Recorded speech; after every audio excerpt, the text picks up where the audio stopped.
16 ఏళ్ల మట్టి నిష్టగా ఉన్నామండి. ఆ రోజు నాకు నీసి పెట్టాడు. అంటే జబర్దస్త్ లో క్యాస్ట్ ఫీలింగ్ అనేది ఉంటుందా? చాలా ఉందండి ఎక్కువగా.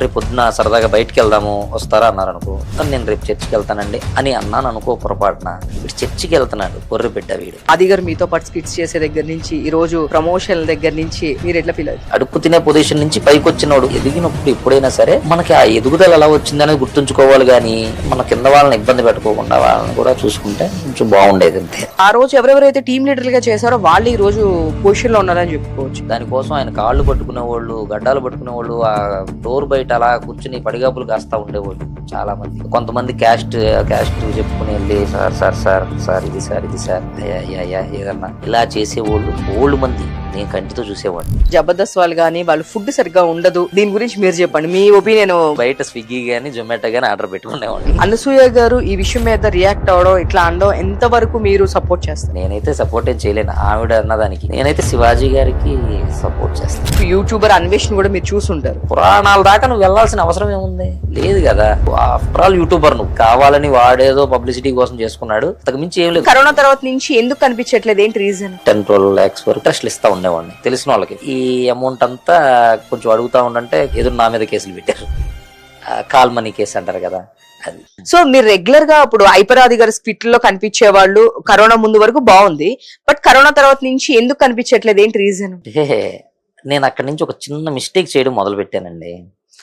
నాకు మా ఊళ్ళో బిజినెస్ ఉండేది, మిల్క్ బిజినెస్. నేను డిస్ట్రిబ్యూటర్ కూడా వాడికి బాగానే మంచిగా జరుగుతూ ఉండేది. అది కాకుండా విడిగా ఇంట్రెస్ట్లు ఇస్తా ఉండేవాడిని. అంటే 3 రూపీస్ ఇంట్రెస్ట్ అంటారు కదా, వాటికి ఒక 10-12 lakhs వరకు ఇంచుమించుగా తెలిసిన వాళ్ళకి, మా కస్టమర్స్ ఉంటారు కదా వాళ్ళ వరకు అలాగా ఇంట్రెస్ట్కి ఇచ్చేవాళ్ళం. అది ఏమైందంటే కొద్ది రోజులు పోయాక కరోనా వచ్చింది సడన్ గా. కరోనా వచ్చింది, ఈ అమౌంట్ అంతా కొంచెం అడుగుతా ఉండంటే కొద్ది రోజులు అని చెప్పి తర్వాత ఎదురు నా మీద కేసులు పెట్టారు. కాల్ మనీ కేసు అంటారు కదా అది. అలాంటివన్నీ మన మీద పెడితే ఎందుకంటే మనం చాలా కూల్గా మనకు తెలిసిన వాళ్ళకే ఇచ్చాం. అలాగా కొంచెం మనీ పోయింది. మనీ పోతే కొంచెం బాధ అనిపిస్తుంది కదా. ఓకే బిజినెస్ ఉంది, ఓకే కాకపోతే మనం ఇలా ఉంచుకున్న డబ్బులు పోయేవాటి కొంచెం డల్ అయ్యా మనిషిని. డల్ అయ్యి ఇప్పుడు మనం ఎవరికి చెప్పుకోగలం, మనం ఎవరికి చెప్పుకునే అంత లేదు కదా, మన బిజినెస్ మనకి ఏదో లాస్ వచ్చిందని చెప్పి తెలిసిన మనిషి ఒకడు ఏమైందంటే ఏంటి అంటే ఇలాగ జరిగిందిలే అబ్బా, కొంచెం అందుకునే ఆ డిప్రెషన్లో ఉంటున్నానులే, ఏం లేదు కొద్దిగా. అవునా సరే నేను ఒక మాట చెప్తాను, ఇక్కడ మియాపూర్లో కల్వరి టెంపుల్ అని ఒకటి ఉంటుంది, అక్కడ సతీష్ కుమార్ గారని ఒక ఆయన ఉంటారు, బాగా చెప్తారు, ప్రేయర్ అది చేస్తారు, కొంచెం రా సరదాగా నీకు కొంచెం ఊరటగా ఉంటది కదా అని చెప్పి నాకు చెప్పాడు కరోనా తర్వాత. సరే అని చెప్పేసి నేను అక్కడికి ఎలా వెళ్తూ మొదలు పెట్టా. సండే వెళ్తూ ఉండేవాడిని, బాగానే ఉంది. అంటే లైఫ్ బాగుంటుంది లేదు అనే తర్వాత పక్కన పెడితే కొంచెం ఆయన చెప్పేదంతా మంచిగా చెప్తూ ఉంటాడు, 4 మంచి మాటలే చెప్పాడు, అవి వింటూ ఉండేవాడిని క్లారిటీగా. అలా తిరుగుతూ ఉంటుంటే నాకు అది తెలియలేదు, నాతో పాటు ఉండే చాలా మందికి నచ్చలే అది. నువ్వు ఇప్పటి వరకు ఇలా తిరుగుతాను అంటే, మా అమ్మగారు వైశ్యాసు, మా నాన్న అదర్ క్యాస్ట్, లవ్ మ్యారేజ్ వాళ్ళది. నేను మరి చిన్నప్పటి నుంచి అమ్మమ్మ వాళ్ళ ఇంట్లోనే పెరిగి మొత్తం బిజినెస్ ఇవి అంతా మాది. ఇలా తిరిగేవాడిని. ఒక్కసారిగా క్రిస్టియానిటీ జోలికి వెళ్ళి చర్చికి కూడా వెళ్ళేపాటికి కొంచెం తేడా వచ్చేసింది. అది తెలిసి తెలియకుండానే ఒక్కొక్కరు చెప్తున్నారు క్లియర్గా, అర్థం అవ్వలేదు కాకపోతే నాకు ఆ టైంలో. ఓకే అని చెప్పి అది అర్థం కావడానికి చాలా టైం పట్టింది. ఇక నాకు అర్థమై ఇక నేనే కొంచెం దూరంగా ఉండిపోయాను. ఎందుకంటే ఇక్కడ చాలా ఈగోస్ ఉంటాయి, ఇవన్నిటిని మనం తట్టుకుని ఉండాలి. ఇంకోటి ఏంటంటే మనకు చిన్నప్పటి నుంచి ఎదుటి మనిషి ఏదన్నా చెడుని మంచిని చెడు ఏదైనా కానీ నువ్వు ఇలా అను అంటే నాకు నచ్చిందే నేను చెప్తాను తప్పితే వాడు చెప్పినట్టు నేను చెప్పను. దానికి కొంచెం పెద్ద వాళ్ళకి ఈగోలు హట్ అవుతాయి. ఎందుకు నేను చెప్తే ఎందుకు వినకూడదు అన్నది ఉంటది, పెద్దోళ్ళకి ఉంటది. పెద్దోళ్ళ కింద కొంత తోకలు ఉంటాయి, చిన్న తోకలు. ఆ తోకలకు కూడా కొంచెం బాధాకరంగా ఉంటది అనమాట. ఆ తోకలు ఏంటి, ఇది ఇది సరే కొంచెం మనం సర్దుకుపోయి వాళ్ళ ముందు ఏదో మనం దేవుణ్ణి తిట్టేసేసి చెందామనుకోండి బ్రహ్మాండంగానే ఉంటది. బట్ అలా చేయలేం మనం. కష్టపడి అలా చేసి ఆ వచ్చే ఫేమ్తోనో ఆ వచ్చే డబ్బులతోనో బతకడం మనకేమో ఇంట్రెస్ట్ ఉండదు. మనకంటూ దేవుడు ఒక ఐడియాలజీ ఇచ్చాడు, బ్రెయిన్ ఇచ్చాడు. ఆ బ్రెయిన్ని నేను చల్లగా చూసుకుంటా హ్యాపీగా నేను బ్రతికేస్తున్నాను. అంతేగాని ఎవరి మీద ఏ ఇష్యూస్ ఏం లేవు. బట్ ఇవాళ ఫీల్డ్ అలా తయారైపోయింది. ఏముంటది అక్కడ ఆ దేవుడు ఈ దేవుడు అని కొట్టుకు చావడం తప్పితే మన పిల్లలకి రేపు పొద్దున ఏదన్నా చెప్పాలి అనుకున్నాం అనుకోండి, మంచోడు చెడ్డోడు ఈ మంచి చెడు ఈ రెండు చెప్పాలి కానీ ఆడు మనోడు ఈడు మనోడు కాదు, వీడితో మాట్లాడకూడదు వీడితో చేయకూడదు అని చిన్నపిల్లలకి ఇప్పటి నుంచే చెప్పే పరిస్థితుల్లో ఉంది మన పరిస్థితులు చెప్పాలంటే. అంటే జబర్దస్త్ లో క్యాస్ట్ ఫీలింగ్ అనేది ఉంటుందా? క్యాస్ట్ ఫీలింగ్ అనేది ఉంటుందో ఉండదో నాకు తెలియదండి. బట్ ఈ ఫీల్ అయితే చాలా ఉందండి ఎక్కువగా. ఇప్పుడు అంతెందుకు, ఎవరైనా తెలిసిన వాళ్ళు అక్కడ ఉన్న వాళ్ళు ఎవరైనా నన్ను రేపు పొద్దున సరదాగా బయటికి వెళ్దాము వస్తారా అన్నారు అనుకో, నేను రేపు చర్చికి వెళ్తానండి అని అన్నాను అనుకో పొరపాటున, తెల్లారిన తర్వాత మళ్ళీ నాతో మాట్లాడడానికి కష్టం వాళ్ళకి. ఓకే వీడు ఓకే గొర్రె బిడ్డ రైట్ ఓకే. ఇక్కడ క్యాస్ట్ ఇది కాదు ఇంపార్టెంట్, వీడు చర్చికి వెళ్తున్నాడు గొర్రె బిడ్డ వీడు అంతే, వీడు చర్చికి వెళ్తున్నాడు అంతే. ఇంకా నేను అంతకన్నా ఇంకా నా ఫ్రెండే ఎవరో కాదు, వాళ్ళకి అవసరం వస్తే నేను పోళ్ళు డబ్బులు లక్షలు లక్షలు ఇచ్చేవాడిని ఫోన్ చేయంగానే. వాడు ఏంటంటే ఈ జనాలు ఈ యూట్యూబ్లో కొంతమంది కావాలని రెచ్చగొడుతున్నారు ఇలాగా, వాళ్ళు ఎదవలో వాళ్ళది వాళ్ళు ఇది. నేను చాలాసార్లు చెప్పా ఇవన్నీ వద్దబ్బా మామూలుగా. వాడు ఒకనొక టైంలో అడుక్కు తినే పొజిషన్లో ఉన్న వాడికి లైఫ్లో ఎప్పుడైనా అడుక్కు తినే పొజిషన్ నుంచి పైకి వచ్చినోడు 500కి 600కి వేరే వేరే ఏవేవో వీడియోస్ చేసుకునే ఒక తక్కువగా నుంచి వచ్చిన మనిషి ఎదిగినప్పుడు ఎప్పుడైనా సరే మనకి ఆ ఎదుగుదల ఎలా వచ్చిందనేది గుర్తుంచుకోవాలి కానీ మనకి ఏ దేవుడు ఇచ్చాడు అని గుర్తుంచుకోకూడదు ఎప్పుడు కూడా. వాడు కూర్చుని నువ్వు అంటే శుక్రవారం పూట శనివారం పూట నేను నీసి తిన్నాను ఒక 16 ఏళ్ల మట్టి.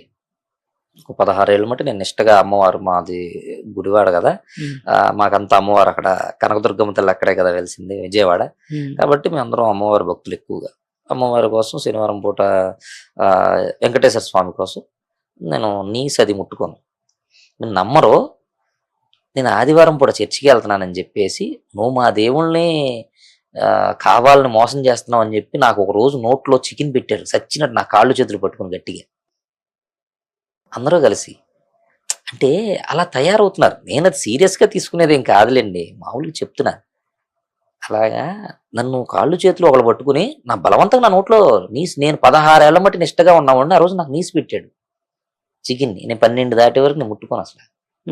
అంటే అలా తయారవుతున్నారు మనుషులు. కొంచెం మంచిగా బ్రతికితే బాగుంటది అంతేగాని ఎందుకు ఇలాగా ఏముంటది, బాగున్నావు కదా నీ లైఫ్ బాగుంది బ్రహ్మాండంగా నడుస్తుంది, ఎందుకు ఎదటోడు తిరిగితే మనకెందుకు, ఏం చేస్తే మనకెందుకు, దానికోసం వాడిని ఒకరిని తొక్కేద్దాము ఒకరిని నొక్కేద్దాం ఒకటి చంపేద్దాం ఏముండదు. సో అంటే మేము వినింది ఏంటంటే ఇంకొక మాట, మీకు ఆది గారికి కూడా ఇష్యూస్ ఉన్నాయి అందుకే మీరు మానేశారు అని విన్నా, నిజమేనా?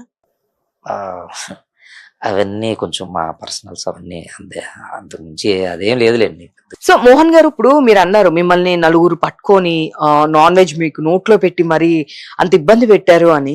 సో వాళ్ళ గురించి చెప్పొచ్చు కదా, అంటే చెప్పకూడదా పేర్లు ఏమన్నా? అసలు అంత కక్ష ఏంటి మీ మీద? కక్షనేం కాదు, పేర్లు చెప్పడానికి ఏం లేదులేండి. పేర్లు చెప్పి ఇప్పుడు వాళ్ళని నేను ఏదో బ్లైమ్ చేసి మనం ఏదో ఎన్ని చేసినట్టు ఉంటది. పేర్లు కాదు కానీ మామూలుగా నేను అసలు ఈ టాపిక్ కూడా చెప్పడానికి కారణం ఏంటంటే, అసలు ఎందుకు ఇదంతా మనం అసలు ఇవాళ రోడ్డు మీద ఎన్నో ప్రాబ్లమ్స్ లో తిరుగుతున్నాము.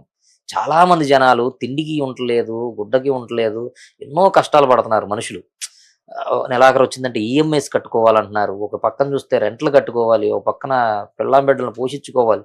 ఈ టాపిక్స్ అన్ని వదిలేసి కేవలం ఇప్పుడు ఏదో ఒక్కడికి కడుపు నిండింది కదా అని ఎందుకు ఈ టాపిక్ తో ఇంతగా గొడవలు చేసుకుంటున్నారు, ఎందుకు ఇదంతా అని.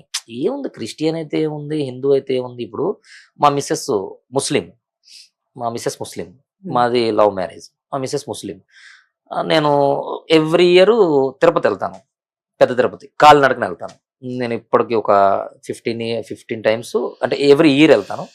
ప్రతి సంవత్సరం ఏదో రీసెంట్గా మొన్న కూడా ప్రతి సంవత్సరం వెళ్తాం. నేను వెళ్ళిన ప్రతిసారి గుండు కొట్టించుకుని వస్తా. మా మిస్సెస్ని నేను వెళ్ళాము, మా మిస్సెస్ నేను మా పిల్లలు అందరం కలిసి వెళ్ళాం.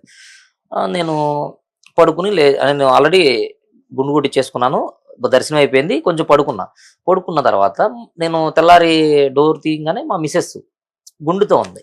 ఏంటి గుండు చేయించుకున్నావేంటి నువ్వు? లేదు మీరందరూ చేయించుకున్నారు కదా, నాకు కూడా చేయించుకోవాలనిపించి వెళ్ళి చిన్న మొక్కుని గుండు చేయించేసేసుకున్నాను. షాకు. ముస్లిమ్స్ లో మామూలుగా తనని ఎప్పుడు రెస్ట్రిక్షన్స్ ఏం పెట్టను. తను ఖురాన్ చదువుకోమన్నా చదువుకుంటది, ఖురాన్ చదువుకుంటది. పాపం రంజాన్ నెలలో ఉపవాసం ఉంటది. అలాగని నాతో పాటు గుళ్ళకి వస్తుంది, గోపురాలకు వస్తుంది, నేను చర్చికి వెళ్తే చర్చికి వస్తుంది. ఓకే, ఇప్పుడు అందరం కలిసి ఇలా ఇంత మంచిగా ఉంటే ఎంత బాగుంది. అమ్మాయి గుండు చేయించుకుంది ఆ రోజున, 2 టైమ్స్ చేయించుకుంది అలాగా నాతో పాటు సపరేట్గా. అంటే ఎందుకు ఈ గొడవలు ఎందుకు అని నేను అనేది. నన్నేదో ఇలా బ్లైమ్ చేశారు, నన్నేదో ఇలా చేశారు చెందారు అన్ని దాని గురించి కాదు నేను మాట్లాడేది. ఎందుకు ఇప్పుడు తను అయ్యుండి ముస్లిం అయ్యుండి తను గుండు కొట్టించుకుంది మంచిగా, నీట్గా గుండు కొట్టించుకుని వచ్చింది. మొన్న రీసెంట్గా కొంచెం దుబాయ్ ఈవెంట్ ఒకటి వచ్చింది, దియా అని కొంచెం నాకు తెలిసిన ఫ్రెండ్ ఒక ఆవిడ ద్వారా ఇలాగ మనకి ఇలా వచ్చింది, బాగా చేయాలి మనం ఈవెంట్ అని ఇద్దరం అనుకుని చక్కగా గ్రాండ్గా ఒక ఈవెంట్ చేసాం దుబాయ్లో. చాలా బాగా వచ్చింది. వచ్చిందన్న సంతోషంతో మంచిగా వచ్చింది కదా అని కాలినడకన తిరుపతి వెళ్ళాం. తిరుపతి టు అరుణాచలం, అరుణాచలం టు ఇది. మళ్ళీ అన్నీ అయిపోయినాయి. సండే వచ్చింది, చర్చికి వెళ్ళాం. చర్చికి వెళ్ళి అక్కడ ప్రేయర్ చేసుకుని వచ్చాం. ఇప్పుడు ఇన్ని ప్రాబ్లమ్స్లో జనాలందరూ చస్తుంటే ఈ క్రిస్టియానిటీ, హిందూయిజం, వీళ్ళు ముస్లిమ్స్ అని ఎందుకు ఈ చిన్న చిన్న వాటికి. మొన్న ఒక వీడియో చూశానండి.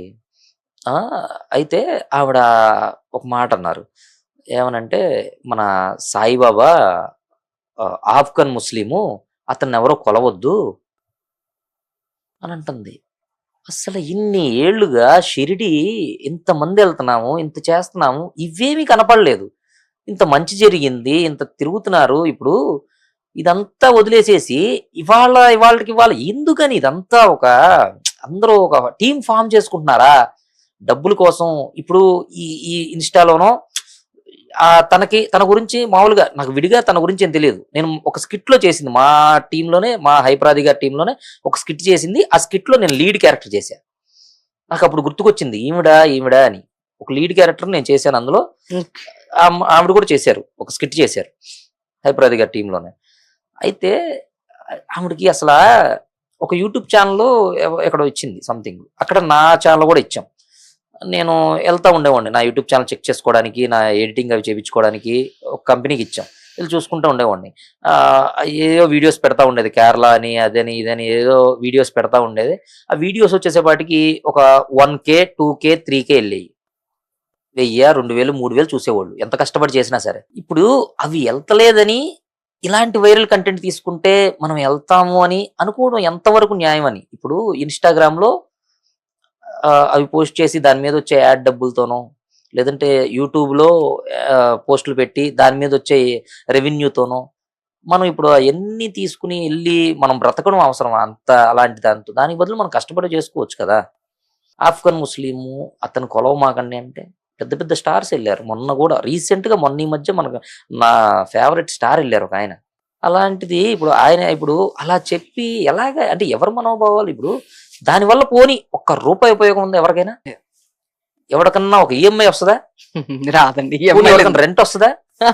ఇప్పుడు వీళ్ళు ఇచ్చిన ఒక చిన్న స్టేట్మెంట్ వల్ల ఎవరికన్నా ఒక ఇంటికి రెంట్ కడతానికి గాని, ఒక ఈఎంఐ కట్టుకోవడానికి గాని, పోనీ ఒక రోజు 1 లీటర్ పెట్రోల్కి గాని, మన యాక్సెసరీస్ తినడానికి ఏదన్నా ఒక యాక్సెసరీస్ గాని ఏదైనా ఒక్కటి వస్తుందా?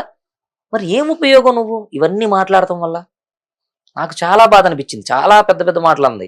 వైశ్యాసే వెళ్తారు, మరాఠీసే వెళ్తారు, ఇంకెవ్వరు ఆయన పట్టించుకోరు. అసలు అదేంటి అంటే ఇప్పుడు అక్కడికి వెళ్ళిన ప్రతి ఒక్కరు వైశ్యాసేనా? కోమట్లు అయితేనే వెళ్తారా, ఇంకెవరు వెళ్ళరా? మన వీడియో మీరు చూడండి, మీకు అర్థమైద్ది. అందులో ఓన్లీ మరాఠీసే వెళ్తారు, ఓన్లీ కోమట్లు మాత్రమే వెళ్తారు, ఇంకెవరు వెళ్ళరంటే మరి ఇప్పటి వరకు వెళ్ళిన వాళ్ళందరూ వైశ్యాసు మరాఠీసే అనమాట. ఇంక ఏ క్యాస్ట్ వాళ్ళు అసలు షిరిడీనే వెళ్ళలేదా? ఎందుకు అలాగా? ఆవిడ చిన్న చిన్న క్యారెక్టర్ నేను చూశాను ఒక సినిమాలో అనుకుంటా. చిన్న క్యారెక్టర్, చిన్న డైలాగు. జూనియర్ ఆర్టిస్ట్ అయినా ఒక 1/2 గంట కనపడతాడు. ఈవిడ అసలు ఆ టైంలో కనపడడం కూడా కనపడలేదు. 2 డైలాగులు. ఆ తర్వాత ఏదో జస్ట్ ఒక 2 సినిమాలు చేసినట్టుంది. మరి 2 సినిమాలు చేసి ఇప్పటిదాకా ఎంత జాబ్ చేసుకున్నా ఏం చేసినా సరే మరి ఎలాగా మరి స్ట్రగుల్స్ ఎలా ఎదుర్కొంటారో, ఇలా ఎలా బ్రతుకుతారో మరి మనకు తెలియదు. బట్ ఒక టైం ఇక మనల్ని ఎవడూ పట్టించుకోవట్లేదు, మన పనికి అయిపోయింది, ఇక మన పరిస్థితి ఏంటి అని ఒక టైం అనుకుంటాను చూసారా, అప్పుడు మొదలైద్ది యుద్ధం, ఒక వేట అన్నమాట. ఏది ఏం మాట్లాడితే కంటెంట్ దొరికింది దీని మీద. ఇప్పుడు మనం ఉన్న సిచ్యువేషన్ కి ఇప్పుడు మనం ఒక ఇంచుమించుగా ఒక దానిలో తిరుగుతున్నాం, దానికి సెట్ అయ్యిద్ది కాబట్టి మనల్ని ఎవడు ఏమీ అనలేడు. ఏమైనా ఉంటే ఎవరైనా ఉంటే మనోళ్ళు చూసుకుంటారు. వీడు ఎలాగో తీవ్రవాది, వీడు ఎలాగో గొర్రె, ఉమ్, ఈడిది అని చెప్పేసి వాడి మీద తోసేయచ్చు ఈజీగా. వాడిని ఈజీగా తోసేయచ్చు వాడి మీదకి. మనం సేఫ్ గేమ్ ఆడుకుంటారు. ఇలాగ ఎందుకు ఆ మాటలని, వాటి వల్ల ఎవరికీ ఉపయోగం లేదు. ఇలాంటివి కొంచెం తగ్గించుకుంటే, ఎందుకంటే నా లైఫ్లో ఒకడున్నాడు ఇలాంటి మాటలే కేవలం ఇలాగా టీవీల్లో వాడెవడో చెప్పేది, వీళ్ళెవరో చెప్పేది, యూట్యూబ్లో చూసి యాడ్ చూసి ఒక మతోన్మాదిలా తయారయ్యాడు. చెప్పాలంటే వాడు క్లియర్గా ఆఖరికి వాడు ఎలా తయారయ్యాడంటే, టిఫిన్ దగ్గరికి వెళ్ళి అక్కడ యేసుప్రభు బొమ్మ ఉందని చెప్పి టిఫిన్ చేయడం మానేసే టైప్లో గెలిపాడు. అక్కడ యేసుప్రభు బొమ్మ కనబడింది పొరపాటున, వాడు తింటం మానేసి వచ్చేసాడు. నేను తిన్నాం అంటే వాడు ఫస్ట్లో బాగుండేవాడు, పాప మంచోడే, మంచిగా ఉండేవాడు, మంచిగా వాళ్ళ మిసెస్ నాకు మంచిగా తెలిసిన ఫ్రెండ్. పాపం ఇతను మనకి చాలా ఫ్రెండ్. వాడికి నేను బోల్డ్ సార్లు మనీ కావాలంటే బోల్డ్ సార్లు అరేంజ్ చేసి పెట్టాను. నేను బోల్డ్ సార్లు అరేంజ్ చేసేవాడిని, బాగానే ఉండేవాళ్ళం. అంత క్లోజ్నెస్ కూడా ఎందుకు ఇవన్నీ చూసి ఈ వీడియోలు యూట్యూబ్లు చేసి చూసి చూసి చూసి ఒక మతోన్మాదిలా తయారైపోయాడు. అయిపోయి ఇలాగా బాగా డిస్టర్బెన్స్, ఇలా చెయ్యి, తిడతావా ఇదేంటి, ఎందుకు తిట్టాలబ్బా? నేను ఎవరినైనా, నేను ఏ దేవుడిని నేను ఎందుకు తిట్టాలి? నేను తిట్టను కదా, ఎందుకు తిట్టాలి? ఇప్పుడు నువ్వేమంటున్నావు, మా అమ్మ మంచిది అంటున్నావు, నేను మా అమ్మ మంచిదే అని అంటున్నాను.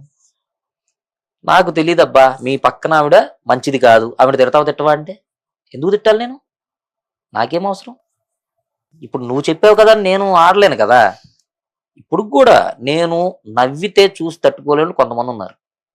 ఇప్పుడు కూడా నేను ఖాళీగా ఏమీ పని లేకుండా ఈవెంట్లు, సినిమాలు, షూటింగ్లు ఏమీ లేకుండా నేను తిరిగితే హ్యాపీగా ఫీల్ అవ్వడానికి కొంతమంది బ్యాచ్ ఉంది.